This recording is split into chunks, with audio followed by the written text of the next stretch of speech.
마음 공감 대화로 만나는 나의 자녀 마음 읽기. 이 시간 마음 공감 대화가 무엇인지 여러분과 함께 알아보는 시간을 갖도록 하겠습니다.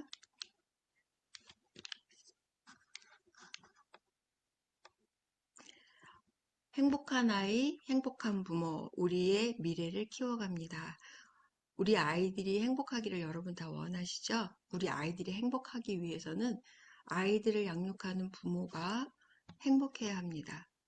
여러분 여기에 모두 동의하실 거예요. 그래서 저는 꿈이 있습니다. 한 아이라도 행복하게 성장하도록 돕는 책임 있는 어른이 되기가 저의 꿈이고요. 이 꿈을 저는 여러분들과 함께 펼쳐나가기 위해서 어, 좋은 부모 캠페인을 함께 벌이고 있습니다. 여러분 여기에 동참해 주시는 여러분이 되시길 간절히 소원합니다. 자, 여러분 자격증 다 한두 가지 있으세요? 자격증, 졸업증, 여러 가지 자격증이 있죠. 육가기술 자격증, 비행기 장치 조종사, 저도 자격증이 참 많이 있습니다. 정보기술 자격. 그런데 혹시 여러분 이런 자격증이나 감히 저는 부모 자격증에다가 좋은 부모 자격증이라고 이름을 붙일 수가 없어서 수료증이라고 한번 만들어 봤어요. 좋은 부모가 되기 위해서 여러분 노력하고 애써본 경험이 있으세요? 여기 자동차가 엄청 많아요. 이거 아마 명절 기간에 정체된 그런 모습인 것 같기도 하고, 이 자동차 안에 누가 있을까요? 기본적으로 한 사람 이상은 있죠. 근데 그 사람이 갖고 있는 게 뭘까요? 운전면허증이죠. 이 운전면허증은 누구나 갖고 운전을 하게 돼요. 그래서 이 운전면허가 없으면 큰일 나잖아요. 이런 사고가 일어날 수가 있어요. 자, 우리 부모님들, 우리 아이들과 함께 공원에 와서 놀고 있는 모습들인데 이 아이들 우리 잘 키우려고 여러분들 굉장히 많이 애를 쓰고 계세요. 자, 여러분은 우리 자녀를 위해서 어쩌다 부모가 되셨습니까? 준비된 부모가 되셨습니까? 한번 이 시간에 운전보다도 더 중요한 부모 되기. 나는 수많은 자격을 위해서 몇 개월, 몇 년을 노력해 왔는데 나는 좋은 부모, 준비된 부모가 되기 위해서 얼마큼 노력해 왔는지 한번 질문을 드리고 싶고요. 이 시간 마음공감 대화법이 무엇인지 한번 알아보면서 여러분들이 좋은 부모가 될 수 있는 좋은 도구를 소개해 드리려고 합니다. 자, 왜 마음공감일까? 자, 마음공감은 먼저 관계의 어려움이 있을 때 이 마음공감 대화를 통해서 그 어려움을 풀어나가실 수가 있으세요. 자녀, 배우, 동료자, 수많은 관계 속에서 우리가 살죠. 그리고 때로는 나 자신도 힘들 때가 있어요. 나의 감정 조절이 어려울 때, 그때도 나에게 마음 공감 대화를 통해서 나의 감정을 조절해 보실 수 있고요. 자녀의 자존감 형성. 지금은 AI 시대라고 하죠. AI 시대 가장 중요한 것은 IQ가 아니라 주입식 교육이 아니라 정서를 잘 다루는 아이, EQ를 잘 다루는 아이가 돼야 되죠. 그래서 아이 스스로 생각하고 문제 해결을 할 수 있는 아이로 키워야 되는 게 우리 이 시대의 자녀 교육이에요. 그것을 위해서 마음공감 대화가 아주 좋은 툴이 되고 있습니다. 우리가 서로서로 평화로운 공존 가운데 행복하고 저희가 의미 있는 삶을 살아가고 싶은데 여러분이 이 마음공감 대화가 이러한 평화로운 공존, 소통하는 방법으로 도와줄 것입니다. 자, 감정은 수용하되, 감정은 존중하고 받아들여라. 옳고 그름이 없기 때문이죠. 좋고 나쁨이 없기 때문이죠. 그러나 그 감정을 함부로 표현하면 안 돼요. 그래서 그 감정을 잘 표현할 수 있도록 행동은 수정하라. 하임기너트 박사가 하신 말씀이죠. 여러분들이 이 마음 공감 대화를 통해서 감정을 수용해주고 행동을 바르게 할 수 있도록 돕는 그러한 대화법입니다. 마음공감 대화법을 좀 구체적으로 들어가 볼게요. 1단계, 시츄에이션 찬스, 상황 포착입니다. 그리고 이때는 중요한 게 상대의 부정적인 감정 상황이 감정 조절할 기회로 포착을 하는 건데 이때 중요한 거는 나의 마음도 들여다봐야 돼요. 내가 불편하거나 불규칙한 그런 정서 속에서는 불안한 정서 속에서는 다른 사람의 마음을 공감할 수가 없어요. 그래서 도움이 필요하다면 심호흡을 통해서 내 마음을 안정시키는 단계가 1단계입니다. 그리고 2단계는 경청 공감 단계예요. listen, compassion, 잘 듣고 compassion, 연민의 마음으로 연결해 가는 단계입니다. 그래서 상대의 마음을 잘 공감하고 그 감정 속에 숨은 욕구를 잘 찾아내는 게 2단계예요. 여기까지 오면 아이의 마음이, 상대의 마음이 편안해진 상태가 됐어요. 그러면 비로소 안정된 가운데 사고할 수 있는 준비가 된 겁니다. 그게 바로 3단계. 생각할 수 있는 준비가 되어졌을 때 질문을 통해서 스스로 해결책을 찾도록 돕는 거예요. 이때 질문은 열린 질문이죠. 닫힌 질문이 아니라 이렇게 해서 마음 공감 대화는 3단계로 이루어지는데요. 이제 한 단계씩 한번 풀어가 볼게요. 1단계 상황 포착. 부정적인 정서 상황에서 나의 마음이 평온할 수 있도록 필요하다면 심호흡을 통해서 안정을 시키고요. 이때 호흡 방법은 여러 가지가 있어요. 555 하면 5초 들숨, 5초 참고 5초 날숨. 444는 마찬가지로 4초고요. 이렇게 하셔도 되고 가운데 참는 거 없이 들숨 날숨을 일정하게 하셔도 여러분의 심파가, 여러분의 정서가 안정되는데 금방 회복이 됩니다. 그래서 여러분들이 이 마음 공감을 할 때는요, 다른 사람의 눈을 의식하지 않고 시간에 쫓기지 않는 가운데 편안한 가운데 진행하셔야 되고요. 상대방의 감정이 불편한 정서 상황이지만 모든 경우가 다 마음 공감 대화 상황은 아니니까 그건 예시를 통해서 한번 안내해 드릴게요. 자, 1단계 한번 상황 예시만 한번 볼게요. 여기 이런 상황들 많이 있죠? 우리 영유아를 자녀를 키우고 계신 부모님들은 놀잇감 정리하자 그러면 막 안 하려고 할 수 있어요. 소리 지르고. 자, 우리 여러분 어떻게 반응하실까요? 기존에 여러분들의 방식으로는 엄마가 이제 놀잇감 정리하고 밥 먹자 그러는데 싫어! 안 할 거야! 어떻게 반응하실까요?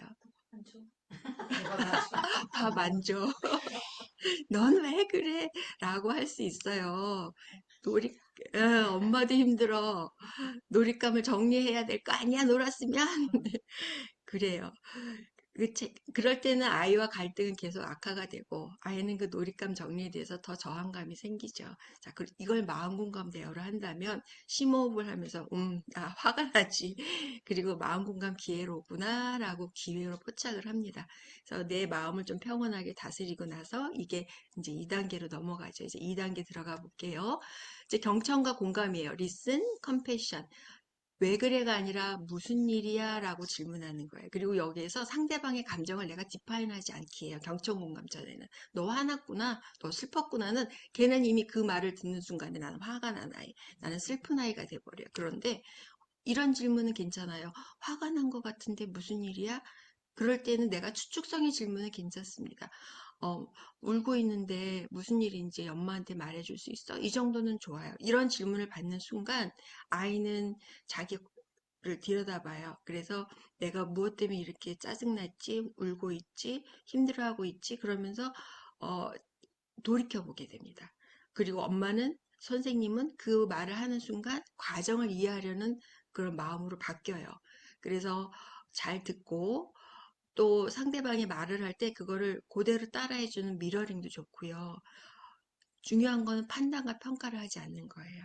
우리는 욱욱 자동적으로 올라오는 생각이 판단과 평가인데 판단과 평가를 하지 않고 미러링 하면서 정서적으로 반영해 주면서 전 존재적으로 듣는 거예요. 이게 진짜 경청이에요. 전 존재적으로.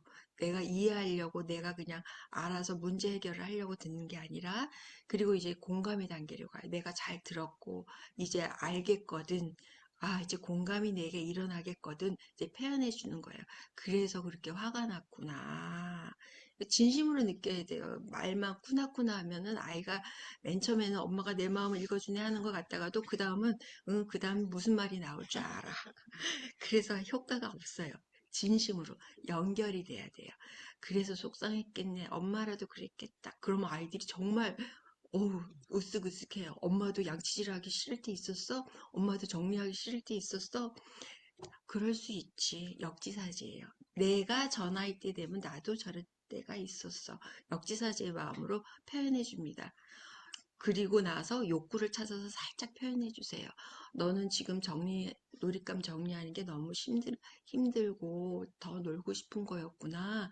뭐뭐 때문에 그래서 네가 이렇게 짜증을 냈구나라고 감정 속에 숨은 욕구를 찾아주면 아이는 편안해집니다. 그리고 나서 이제 3단계로 넘어가는데 한번 아까 그 예시를 한번 연결해 볼게요. 화가 난 것 같은데 무엇 때문에 그런지 말해줄래? 라고 세게 질문을 합니다. 더 놀고 싶단 말이야. 정리하기 싫어. 이럴 때 중요한 미러링이에요. 더 놀고 싶은데 더 놀고 싶구나. 그래서 정리하기 싫구나. 정서적 반영이죠. 미러링과 정서적 반영을 해줘요. 그리고 나서 이제 엄마가 더 놀고 싶은데 엄마가 정리하라고 해서 화가 났구나. 라고 해줘요. 그러면 아이는 편안해지면서 판도체 안정화되는 단계가 갑니다. 이때는 이제 다 됐어요. 진짜 다 됐어요. 이제 뭐만 남았어요? 질문, 지원을 통해서 아이 스스로 행동을 수정하도록 하는 단계입니다. 그러면 어떻게 할까? 그 엄마가 도와줄까부터가 아니에요. 그러면 어떻게 할까? 툭 던져주세요. 사이좋게 지내려면 어떤 방법이 있을까? 툭 던져주세요. 우리 가서 뭐라고 말할까 하면 이미 해결책을 반을 준 거예요. 우리 이럴 때 어떻게 하면 좋을까? 그래서 예, 아니오의 답이 나오는 거라면 닫힌 질문. 생각하게 하는 거는 열린 질문이에요. 자, 우리 원장님은 지금 스웨터를 입고 있어요. 왜 입으셨어요? 따뜻하게. 맞아요. 제가 질문하는 순간 뭐 하셨어요? 생각했죠. 그리고 표현했죠. 그래서 우리가 질문을 받는 순간 본능적으로 생각하는 건 아이들에게도 똑같거든요. 그러면서 아이들의 문제 해결력이 자라가요. 자기결정 능력이 경험이 됩니다. 그래서 지시나 명령어가 아니라 스스로 방법을 찾도록 도와주고 또한 필요시에는 제한과 한계도 주셔야 돼요. 무조건 다 허용하고 너의 뜻대로 할 수 있어가 아니에요. 그래서 아이에게 주도권을 주되 필요하다면 제한과 한계를 주면서 아이가 결정한 것을 책임감 있게 완수했을 때 거기서 자율감과 책임감 있는 아이가 자라고 그런 경험들이 한 번, 두 번 쌓이면서 아이는 창의적인 아이로 자랍니다. 호기심이 생겼을 때 그 호기심을 풀고자 하는 적극적인 의지가 생겨요. 왜?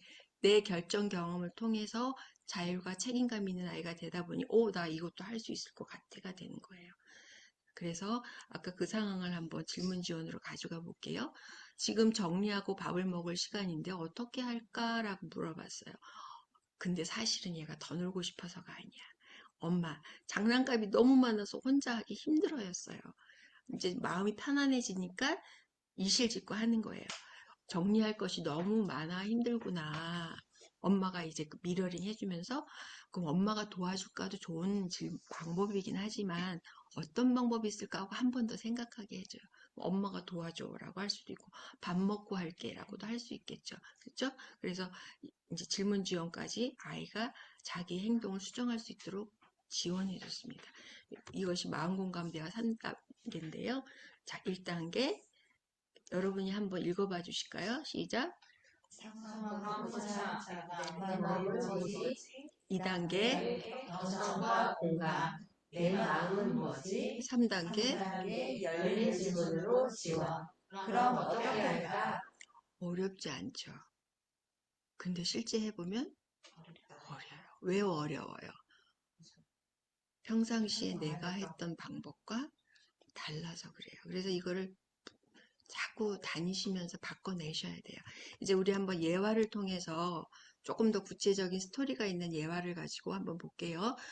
7살 지수 누나고요. 남동생 3살 지훈이에요. 지수가 잘 그림을 공들여서 그렸는데 동생이 낙서로 그림이 망가졌어요. 안 돼, 안 돼 하는 순간 이미 망가졌어요. 친구 줄 생일 선물이야. 내가 망쳤잖아. 정말 화났겠어요. 얘는 자기 너무나 황당한 상황에 으앙하고 울어버려요. 자, 여러분 이때 어떻게 반응하시겠어요? 자유롭게. 엄마가 아이한테 얘기하듯이. 이거 평상시라 이런 상황이 내 앞에서 벌어졌어요. 그러면 아이 엄마가 마음을 먼저 엄마 마음으로 가볼게요. 네. 누나 너무 속상하겠다. 끄적거려가지고. 그 지훈이를 좀 마음보다. 책임을 좀 알게 하고 싶고, 그쵸. 자, 우리는 그런 상황에서 뭘 보냐면 나타난 결과물을 보고 이제 그 엄마도 좀 아주 난감해 하실 수 있어요. 자, 이거를 마음공감 대화로 한번 들어가 볼게요. 자, 여기에서 지금 엄마가 뭐, 참아야 하는 이제 심호흡한다는 표현으로 눈을 감은 거긴 하지만 눈 뜨고도 하실 수 있어요. 욱하고 올라올 때 이거 1초도 안 걸려요. 내가 나한테 말 거는 거는 나 지금 화나고 답답하네. 한번 심호흡하는 거예요. 눈 뜨고 아예 그냥 눈만 쳐다봐도 심호흡이 돼요. 그리고 아싸 기회로구나 하면 돼요. 그래 얘네들 감정 조절을 통해서 문제 해결을 할 수 있도록 한번 또 공부할 기회구나 훈련할 기회구나. 2단계로 갑니다. 자, 아이의 눈을 보고 지수야 기분이 안 좋아 보이는데 무슨 일일까? 지훈이가 내 그림에 낙서했어. 친구 줄 선물인데 엄마가 미러링 해주죠. 지훈이가 지수 그림에 낙서를 했구나. 30분이나 정성껏 그린 그림이었구나. 그래서 속상하고 화가 났구나. 지수 마음 알겠어. 지수 이제 어떻게 할까? 지금 사실 잠깐 이제 중요한 컷만 한 거고요. 좀 더 많은 머무름이 좀 있었겠죠. 지수 마음 알겠어. 그럼 어떻게 할까? 이제 아이가 마음이 처리가 된 거예요. 그래서 생각합니다. 다시 그릴까? 근데 시간이 없는데. 생각해 보니까 이 그림도 괜찮을 것 같네. 지훈이가 그린 부분도 알록달록하고 예쁘잖아. 와, 정말 좋은 생각이네. 네, 엄마가 응원을 해줘요. 자, 그리고 나서 지훈이한테 갑니다. 지훈이에게도 경청과 공감이 필요해요. 상황 탐색이 필요합니다. 지훈아, 어떻게 됐는지 엄마한테 말해줄래? 누나 그림이 예뻐서 나도 그리고 싶었어. 망치고 싶은 의도가 아니라 누나 그림이 예뻐서 같이 그리고 싶었구나. 어, 그런데 누나가 왜 올까? 여기에서 이 질문이 참 좋은 질문이에요. 누나가 우는 이유를 아이가 생각하고 누나의 마음을 들여다보는 질문이죠. 나도 모르겠어요. 그렇죠? 모르겠어. 이게 3살다운 답변이죠. 자, 엄마가 지원합니다. 다음에도 이런 일이 있으면 어떻게 할까? 지금 지훈이는 엄마한테 혼날 줄 알았는데 엄마가 미러링 해주면서 이렇게 편하게 하니까 아이가 이미 감정이 처리가 돼요. 다음에도 이런 일이 있으면 어떻게 할까? 누나한테 물어볼까? 생각하는 거예요. 좋은 생각이네. 아이들의 감정이 클리어가 됐어요. 서로서로. 자, 그래서 이제 아이들끼리 해결을 합니다. 지훈아, 같이 그리고 싶으면 다음에 물어봐. 응, 다음에 물어볼게. 이렇게 해서 아이들이 갈등 관계가 협력과 성장의 기회로 바뀌었어요. 다음에 이런 일이 벌어지면 지훈이는 누나한테 물어볼 수 있고요. 또 지수도 동생에게 무조건 소리 지르지 않을 수가 있겠죠. 이것이 마음공감 대화법으로 아이들의 감정 조절을 해주고 자기 결정의 경험을 하게 한 예화입니다. 여러분도 이런 일들이 비일비재하잖아요. 자, 그래서 이 마음공감 대화와 우리가 평상시에 했던 거를 한번 비교해 볼게요. 마음공감 대화가 아닌 우리가 일반적으로 자동적으로 올라오는 생각대로 한 건 판단이었어요. 근데 마음공감 대화는 관찰로부터 시작을 합니다. 상황에 대한 관찰. 그리고 우리는 전에 문제 해결을 위해서 문제에 초점을 두었다면 마음공감 대화는 감정에 초점을 두는 대화법이에요.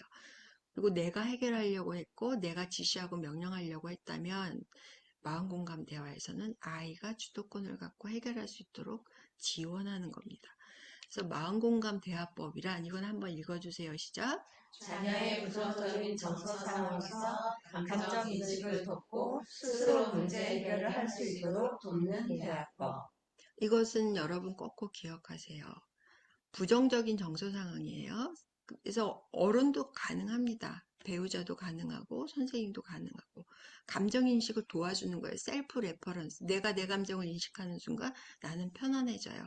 그리고 스스로예요. 내가 지원해주는, 내가 해결책을 주는 것이 아니라 스스로 문제를 해결할 수 있도록 도와주는 대화법. 이것이 마음공감 대화법입니다. 지금까지 배우신 거 한번 다시 정리해드리면 뇌과학에 기반한 대화법이에요. 경청과 공감을 통해서 편도체가 안정화가 된 다음에 그 안정화된 사고에서 전두엽이 활성화되는 거예요. 문제 해결을 찾을 수 있도록 하는 거예요.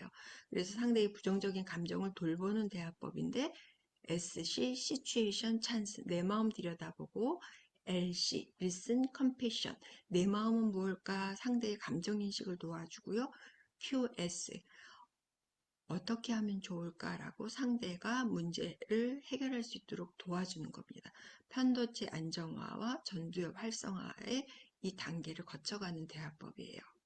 하임기너티의 박사님의 말씀, 감정은 수용하되 행동은 수정하라가 바로 이 마음공감 대화법의 어떤 철학이라고 할 수가 있겠습니다. 그런데 우리가 주의할 것이 하나 있어요. 너무 쿠나쿠나하다가 너무 존중에 초점을 맞추다가 과도한 존중이 되면 정말 이거는 더 독이 될 수가 있습니다. 존중과 한계의 균형을 둬야 돼요. 영유아 시기는 한계라는 것은 안정한 울타리와 같아요. 정서적인 울타리와 같아서 아이가 여기까지는 되는 거구나 하고 안정감을 누리는데 그 울타리가 없으면 아이가 마구 떼쓰는 아이가 되고 도덕이 없는 아이가 되어버립니다. 그러나 때로는 또 자율성을 허용해 줘야 될 때가 있어요. 너무 안전을 생각하고 너무 규범을 생각하다가 너무 하지 말아야 될 제한을 둔다면 아이는 경험의 기회가 없습니다. 그래서 위험하지 않다면 스스로 경험하고 배울 수 있는 기회를 좀 주시는 것도 좋습니다. 계단을 오르고 싶어요. 안 돼, 안 돼, 안 돼. 그거보다는 뒤에서 좀 받쳐주면서 혼자 해볼 수 있는 경험을 주는 거. 그 정도의 그런 허용은 중요합니다. 그리고 일관성이 중요하죠. 교육은 일관성을 잃으면 교육이 효과가 없습니다. 의도적인 떼쓰기는 사실 존중보다는 일관된 훈육이 필요한 경우죠. 그래서 훈육이 필요한 세 가지 걸음망을 한번 볼게요. 첫째, 자신을 해롭게 하거나 남을 해롭게 하거나 아이의 미래에 나쁜 영향이 있다면 존중보다는 제한과 한계를 주는 훈육으로 가셔야 돼요. 근데 영아는 좀 간결하게 하셔야 돼요. 너무 만연체로 설명하면 아이가 몰라요. 영아는 사고가 준비가 안 돼서 그렇다면 유아라면 어느 정도 대화가 되기 때문에 설득을 통해서 스스로 사고할 수 있는 그런 결정을 할 수 있도록 도와주는 것도 좋습니다. 과도한 떼쓰기라면 이 1, 2, 3단계 걸러지지는 않는데 과도한 떼쓰기도 간혹 있어요. 그럴 때는 일단 훈육을 준비하시는 게 좋습니다. 의도적인 떼쓰기라면. 그래서 관심 끌기가 힘겨루기로 가서 의도적인 떼쓰기가 고착이 되면 교육에 굉장히 어려움이 있어요. 우리 그건 어린이집 현장에서도 많이 경험하는 일이니까 이것이 과도한 떼쓰기인지도 한번 점검해 주셔야 돼요. 그래서 훈육의 4단계는 먼저 아이가 그 떼쓰는 그 감정 속에 숨은 욕구를 찾아서 한번 읽어봐 주세요. 엄마 가위로 종이를 오리고 싶었구나? 이거 큰일 나잖아요. 큰 가위로 3살짜리, 4살짜리가 쓰려고 그러면 이 어른 가위는 위험해서 안 돼 라고 간결하게 안 되는 이유 설명해 주고 대신 어린이 가위는 할 수 있어. 욕구는 충족해 주셔야 돼. 욕구가 너무 억제가 되면 아이가 힘들어합니다. 그리고 단호함을 유지하는 거죠. 그건 위험해서 안 돼. 대안을 줬기 때문에 아이의 욕구는 충족이 돼서 수용하기가 수월해집니다. 그래서 적절한 규범은 도덕성의 출발이고 자녀를 위한 가장 큰 사랑이에요. 우리가 아이가 혼자 사는 세상이 아니기 때문에 이러한 제한과 한계 속에서 아이가 도덕을 알아가는 것은 참 중요한 일입니다. 자, 여러분 지금 저희가 마음공감 대화법 4단계, 5단계를 위해서 한번 풀어봤는데요. 사실 이 마음공감 대화법이란 것은 내 언어가 바뀌는 건데 내 언어라는 건 의식의 단계잖아요. 근데 이 언어가 제대로 잘 바뀌려면 내 무의식이 바뀌어야 돼요. 그래서 내 무의식이 먼저 내가 누구인지를 아는 거예요. 나는 어떤 애착을 갖고 있는 사람인지. 그래서 여러분 이제 성인 애착 유형 진단을 통해서 내가 누구인지를 알아보는 경험을 하시는데 내가 부정성의 사람이라면 이거 그대로 가면 정서적인 대물림이 되거든요. 그래서 내가 누구인지를 인식하고 나를 긍정적인 사람으로 나의 내면을 채웁니다. 그리고 관계 속에서 우리는 사랑을 경험을 하고 행복합니다. 그 관계 속에 사랑이 실려야 우리가 삶이 행복해져요. 그래서 행복한 관계 유지, 특히 부부관계는 지지적인 부부관계로 행복한 가정을 이루어서 그 안에서 아이가 안정애착으로 행복하게 자랄 수가 있습니다. 이것이 전제예요. 그리고 세 번째는 우리가 어쩌다 부모가 되지 않고 준비된 부모가 될 거라면 아이의 발달에 따른 발달 과업이 무엇인지를 알고 그 과업을 성공적으로 이루어갈 수 있도록 부모 역할이 필요한 거예요. 미성년자까지는 부모가 그 발달 가업을 성공적으로 수행할 수 있도록 지원해 줘야 돼. 이거 모르면 여전히 청소년기인데 훈육하고 있고 여전히 예, 떼쓰기 하는데 그냥 방치하고 있고 이거는 우리가 발달 가업을 제대로 수행하는데 역할을 못하는 겁니다. 이러한 1, 2, 3단계의 무의식의 변화가 전제가 돼서 그리고 이건 항상 이루어지는 거죠. 한 번에 짠하고 완성된 사람은 없어요. 그러나 이 내면의 무의식의 변화를 같이 이루어가면서 마음 공감 대화를 잘 하시게 됩니다. 그래서 저는 이 자녀 양육 성공 법칙을 잘 하실 수 있도록 8주간의 훈련을 마련해 놨습니다. 매주 3가지 과제를 온라인 카페에서 진행하게 되는데요. 독서와 핵심 실천과 동영상을 매주 카페에서 온라인상에서 실행하시고 실천하시고 제가 그것을 컨펌해 드리는 방식인데요. 먼저 독서에는 아까 말씀드린 성공적인 자녀 양육 5단계가 수록이 되어 있고요.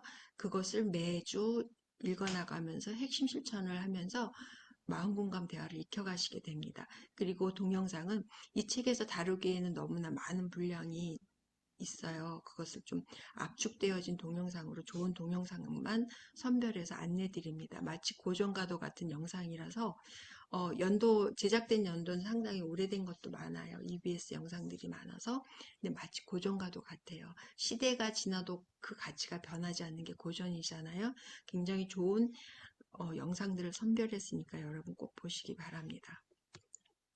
부모 지원 망코치라는 네이버 카페에서 실행이 되고 있습니다. 자, 여러분, 훈련이 필요한 이유는 어떠한 지식이 나의 기술이 되려면 훈련이 필요해요. 그리고 그 익힌 기술을 내 것으로 만들어서 태도 변화까지 이루려면 부단히 사용하셔야 돼요. 무의식의 변화를 위해서, 나의 도구가 되기 위해서. 여기 이제 학부모님들이 이 훈련을 받고 변화되어진 학부모님께서 올리신 후기입니다. 이거는 어저께 했으니까 넘어갈게요. 네. 그리고 또 이 훈련을 받은 선생님의 후기입니다. 이것도 어제 해드렸어요. 자, 자녀와 함께 부모도 성장합니다. 아비들아 너희 자녀를 노엽게 말지니 낙심할까 두려우니라. 저는 이것을 우리 아이들이 청소년기가 지나서 제 마음에 비수처럼 꽂히는 말씀이 되었어요. 우리는 힘과 권위로 부모가 자녀들에게 어리니까 미성숙하니까 너를 사랑하니까 이라는 전제로 아이들을 너무 노엽게 하고 키웠더라고요. 제가 그랬더라고요. 아이와 함께 우리 부모도 성장합니다. 존중받고 자란 아이가 존중할 줄 아는 사람이 됩니다.